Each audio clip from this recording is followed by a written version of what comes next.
Today for New Zealand's biggest gap year, in which we have to do 365 activities all around New Zealand in 365 days, we're doing an epic West Coast road trip. Joyce Bay, Constance Bay, Coaltown Museum and Punakaiki Pancake Rocks. That's a full packed episode, so enjoy this one and join me at the end of the video when I'm gonna go over all the comments that you guys had the first time we published it. See you then.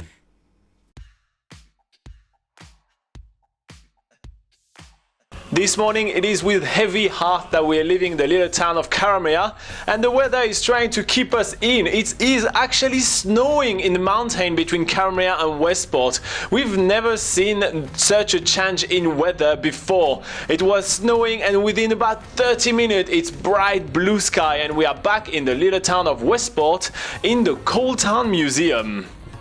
We are only stopping for a short time right here in Westport and decided to visit the Coaltown Museum just because the drive between Karamea and Punakaiki, our destination tonight, is a little bit too long for us to do it in one go. The whole West Coast used to have this huge coal mining industry, and this is what this whole museum is about. It's only a few dollars to get in for the fee, and there is an extensive collection of everything to do with coal mining. I've never seen so many artifacts all dedicated to one subject. We learn absolutely everything to do with coal, starting from how it is formed and how it is extracted and the lives of the coal miners back in the day when they used to go into the coal pits and do an extremely dangerous job. Although this is not the most exciting subject for backpackers, it is a core part of the history of the West Coast. This is literally the one reason why the West Coast was populated and why we get to visit it today. So it's amazing to take the time to visit that. Then we hit back the road and we have quite a lot of pit stop along the way. We don't want to make it a very long drive. The receptionists at the Coaltown Museum suggested we visit a place called Constance and Joyce Bays because there's a walk here that we simply cannot miss. But to be honest, we find it a little bit hard to find the walk to start with, but eventually, after checking out a couple of bays, we find the sign to the track. This is a very short walk, about 15 minutes loop track around the wild coastal cliffs which are iconic of the West Coast.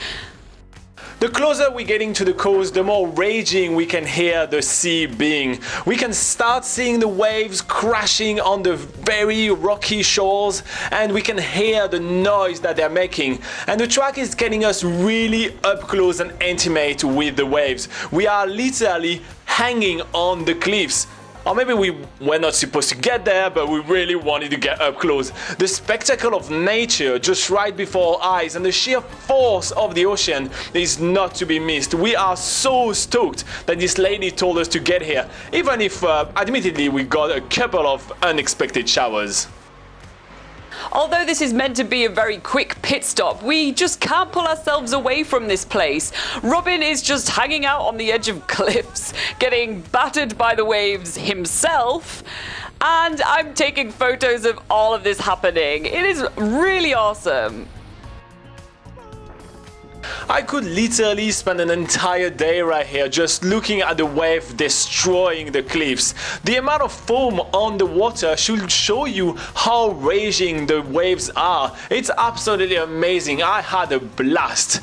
But waves are still on the agenda today. We are now hitting the Punakaiki town and its famous Pancake Rocks. I'm sure you've all heard of these famous Punakaiki Pancake Rocks.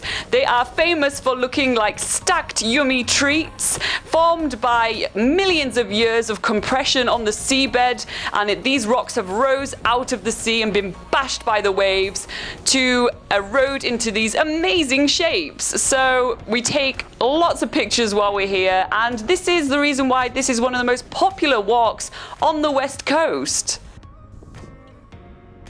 Another reason why this walk is so popular, it's because it is literally one of the easiest walk in New Zealand. It is only about 10 minutes and it's entirely sealed with bridges, platform, handrail. It's just accessible to anybody. And yet the sights are amazing. We see those Pancake Rocks, we see underwater caves, we see blowholes, we see waves, we see native bush, we see everything. And we arrived right when the sun was going down, giving us this golden glow over the whole spectacle. It is an absolute treat, and Laura and I are so stoked to be treated to that when arriving in Punakaki. We thought we would not make it early enough to see it in that light, and oh man, what an amazing sight.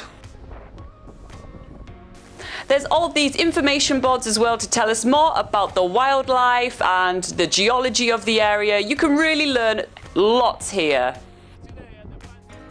And tonight we are lucky enough to be staying in the area as we're going to be heading back to the Punakaki beach camp for a night along this beautiful west coast of the South Island. We're going to be carving some cool bone souvenirs, and also we're going to be exploring the Punakaki Cavern, so we might just be going back to the Stone Ages tomorrow.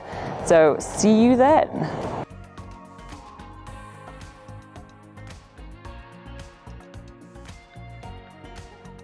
Whoa, so we obviously had to do a lot on that day, but you know, that's those kind of days when you kind of drive around New Zealand and you realize that there is so many places where you want to stop. And you know, it's actually just a kind of a bit of a window on what it takes to actually create New Zealand's largest travel guide. Sometimes we literally have like a 1 hour drive and it takes us 4 hours to do when we have to stop all along the way. To find our travel guide, you can check out nzpocketguide.com. It's the largest travel guide to New Zealand and it's written by Laura and I. Now let's go over the question you had the first time we published this video a couple of years ago. So we had Why in the World that says, do you remember exactly which day you were in Punakaki? Because he was there on August the 12th this year and he made a vlog. So he also guessed that we must have a Shantytown video coming up soon because he has one done. So no, we didn't go to Shantytown, so we don't have this video, but I can't remember the exact date in which we went for the Punakaki. We also have the unofficial bucket list family that is talking about the Coaltown Museum, and he says it looks like a nice museum, and he also thinks that the Pancake Rocks looks really nice. We also had Amit that asked if we are allowed to climb the Pancake Rocks, and the answer is no. There are some barriers and everywhere. Also, it will be really slippery and really dangerous, so don't do that. Ray D is thanking us for some awesome video clips, so that's really nice. And Joshua, he says one of the many locations where Walking with Dinosaurs was filmed, and one of them was actually Pancake Rocks. So Walking with Dinosaurs was like an old show in which they added CGI dinosaurs on there. So that's really cool to kind of hear about those filming locations. So that's quite awesome. So yes, New Zealand is actually a location for a lot of filming. Avatar, the Avatars movie are filmed and digitally kind of done around here as well. Obviously, the Lord of the Rings movie, the Lord of the Rings Amazon web series also filmed here. We also have like District 9. We also have Narnia.